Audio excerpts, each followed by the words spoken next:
Hello, and welcome. I'm so glad you've chosen to spend a little time here with us today at How to Be Healthy. Have you ever had a morning where you wake up and the house is quiet, the coffee is brewing, the sun is coming through the window, and by all accounts, it's a perfectly fine day? You're retired, the kids are grown, the big pressures of your career are behind you. You've earned this peace. But as you sit with your mug, a strange feeling settles in. It's not sadness. Not exactly. It's not boredom. Not really. It's a feeling of stillness. A sense that the music has faded, and you're waiting for the next song to start, but you're not sure who's in charge of the playlist anymore. For many of us, navigating life after 55, 60, and beyond can feel a bit like this. We spend decades with a clear map. Build a career, raise a family, save for the future. We had a purpose baked into every single day. And then, one day, we reach the destination on the map, and we realize we forgot to plan what comes next. We go to the doctor, and we're diligent. We check our blood pressure, we watch our cholesterol, we take our medications, we do all the right things to manage the health of our bodies. But what if I told you that one of the most powerful factors for a long, vibrant, and healthy life isn't something your doctor can prescribe in a bottle? What if the most potent medicine of all is a sense of purpose? I know, that might sound a bit soft, a bit abstract, but the science is astonishingly clear, and getting clearer every day. Researchers from across the globe have found that individuals with a strong sense of purpose live longer, healthier, and happier lives. We're not talking about a small effect. One major study from the University of Michigan followed nearly 7,000 adults over the age of 50. The results were staggering. Those with the lowest sense of purpose were more than twice as likely to have passed away during the study period than those with the highest. Twice as likely. Let that sink in. That's a more powerful effect than many medications we rely on every day. I want to tell you about a gentleman I'll call Arthur. Arthur was 68, a retired engineer. He did everything right. He walked 2 miles every day. He ate a Mediterranean diet. His blood work was impeccable. But his wife had passed away a few years prior, and his children lived across the country. He would wake up, read the paper, do the crossword, tend to his tidy home, and go to bed. He was physically healthy, but he felt hollow. He confessed to his doctor that he felt like he was just waiting, just running out the clock. His doctor, a wise woman, listened patiently. At the end of the visit, she pulled out her prescription pad. Arthur expected a new vitamin, maybe a mild antidepressant, but when she handed him the slip of paper, it didn't have the name of a drug on it. It had 3 simple words. What was this strange, life-changing prescription she had given him? What could possibly be powerful enough to refill that hollowness? We're going to explore that today. This isn't about finding some grand, earth-shattering mission. It's about something much more gentle, much more personal. It's about rediscovering the spark that makes getting out of bed an opportunity, not just an obligation. The prescription the doctor wrote for Arthur simply said, "Find a reason." 3 words. No dosage, no pharmacy, just a profound and, frankly, terrifyingly vague instruction. Find a reason to get out of bed in the morning that truly matters to you. At first, Arthur was frustrated. What did that even mean? He had done his part. He had fulfilled his purpose as a husband, a father, an engineer. Wasn't that enough? But the doctor's words stuck with him. She had explained that this feeling of being adrift, this lack of purpose, wasn't just a state of mind. It was having a measurable, physical impact on his body. And this is where the science becomes truly fascinating. Let's talk about inflammation. We hear that word a lot. You can think of it as your body's internal fire department. When you get a cut, inflammation is the rush of healing cells that fixes the problem. But when we're chronically stressed, lonely, or feel purposeless, that fire department stays on high alert 24/7. This is called chronic inflammation, and scientists now see it as a smoldering fire that contributes to almost every major age-related disease: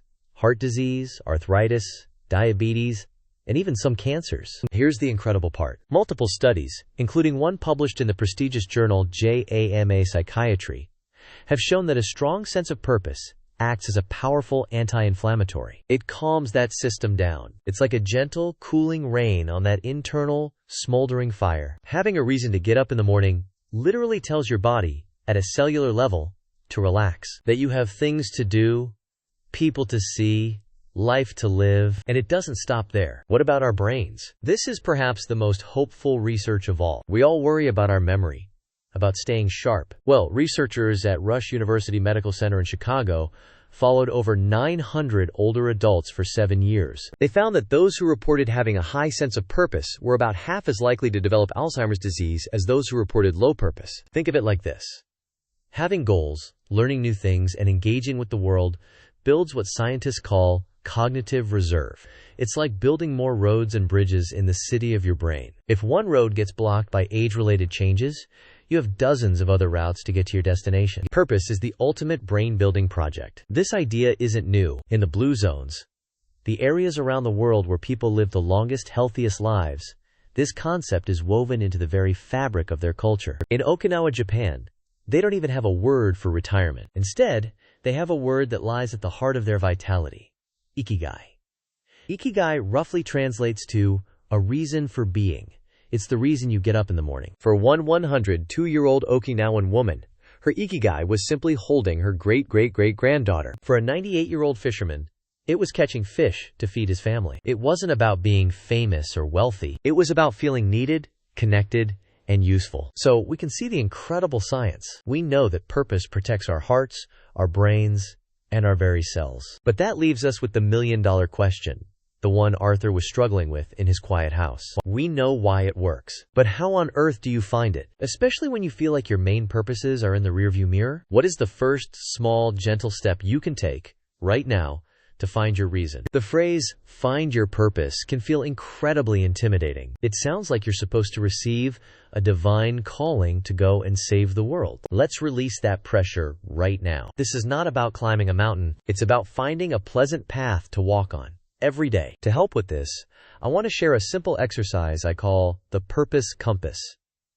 It doesn't point to one single destination, but rather helps you find your own true north. The first direction on our compass is to look back. I want you to take a moment, maybe after this video, and let your mind drift back, not to your career or your family duties, but back to the person you were at 18 or 25 or 30, before the big responsibilities piled on.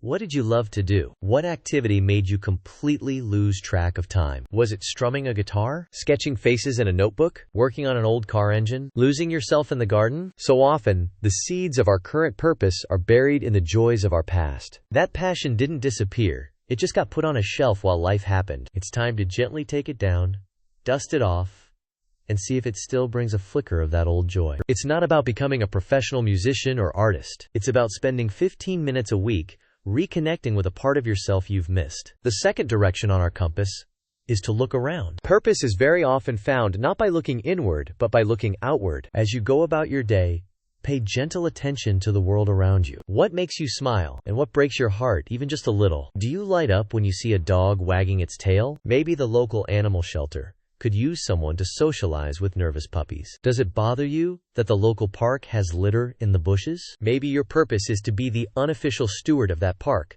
spending 20 minutes on your morning walk, making it a little more beautiful for everyone. Does the thought of a child struggling to read make you sad? Most local libraries and schools are desperate for volunteer readers. Look for the small gaps, the little needs in your own community. Purpose often isn't a lightning bolt. It's a quiet whisper that says, I could help with that. A lady I know, let's call her Carol, a retired administrative assistant, found her purpose in this way. She was a terrific baker, but her husband was diabetic, and she lived alone. She looked around and saw a need. She now volunteers twice a week at a local family shelter, baking birthday cakes for children who might not otherwise get one. She told me the joy on their faces gives her more energy than a pot of coffee. She isn't just baking a cake, she's delivering dignity and joy. The third and final direction is to look within. You have lived for 6, 7, or even more decades. Think about the incredible library of skills and wisdom you have accumulated. We often dismiss these skills as just things I know, but they are gifts. Are you a fantastic organizer? Many nonprofits or community groups are run by passionate people who are terrible with paperwork. Your skill could be their lifeline. Are you a patient and empathetic listener? Many people in our world are desperately lonely and just need someone to talk to. Are you good with your hands? Could you teach a teenager how to fix a bicycle or mend a piece of clothing? Your life experience is not a relic of the past.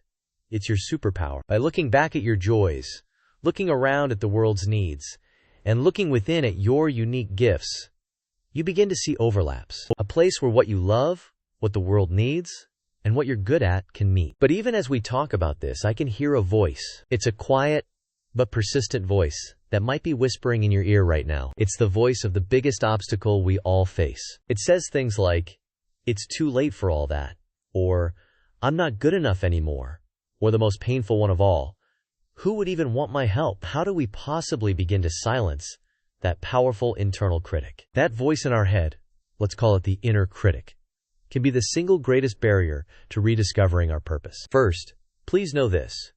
Everyone has one. It's not a sign of weakness. It's a part of the human brain that's trying to protect us from failure and embarrassment. The problem is, it's gotten a little too good at its job, and it's protecting us right into a life of inaction. We can't eliminate that voice, but we can learn to turn down its volume. The first technique is wonderfully simple. It's called the 5-minute rule. The inner critic gets loudest when we think about huge, overwhelming commitments. Volunteer every week? I don't have the energy. Learn Spanish? My brain is too old. The 5-minute rule disarms this fear. You don't commit to learning Spanish. You commit to opening a language app for just 5 minutes. That's it. You don't commit to volunteering. You commit to spending 5 minutes looking up the phone number of the animal shelter. Anyone can do 5 minutes. What often happens is that after 5 minutes, you get a little bit interested, a little engaged, and you decide to do 5 more. It bypasses the overwhelm trigger and just gets you started, which is always the hardest part. The second tool is a powerful shift in language. It's the power of and. Our inner critic loves the word but. I'd love to join that walking group, but I'm too slow.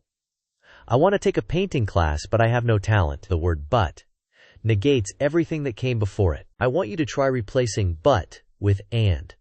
I'd love to join that walking group, and I'm a bit slow, so I'll start at the back. I want to take a painting class, and I have no idea what I'm doing, which could be a fun adventure.